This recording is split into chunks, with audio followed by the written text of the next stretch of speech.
او بیا د صحابو استقامت وګورئ. د روم بادشاه یو ځل وی یره وي څه مسلمانان ته آواز وکړي چې راشي زمونږ دا روب دبدبه وګوري چې مونږ نه ویرېږي زړه کې خوف پیدا شي. حضرت عمر صاحب 2 قاصدان لیږي چې لاړ شي هغې چې ځي حالات ګوري چې څه دي دا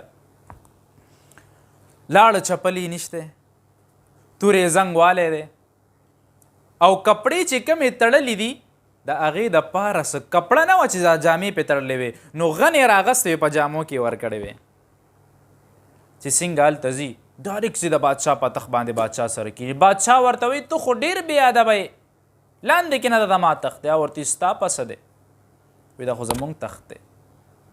او ورته ستا څنګه دی وایي زمونږ حکمراني به راځي او مونږ ته پیغمبر ویلي دا تخت هر څه به دنه مونږ اخلو.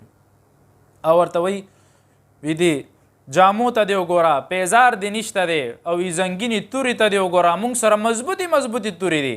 او ورته وایي وی دا په تورو مرو نه ده وی زمونږ زړه مضبوط دی مطمئن دی زمونږ ګډه ایمان دی زمونږ پړه کې. او وی ته د خپل لاس خبره کې وی زما لاس تا نه مضبوط دی. څنګه مضبوط دی وی ما پسې شاته د عمر لاس دی وی د عمر رضی الله تعالی عنه لاس دی را پسې. نو وی ته زما هیڅ هم نشي کولی وی چې بادشاه ته دا وی په بادشاه یو عجیبه روب راغو. نو ورته یې درته ویل نه چې زمونږ پړه کې خدای دی نو چې په زړه کې د رب یره یو ځل راغه د دنیا یره بیا ختمه شي.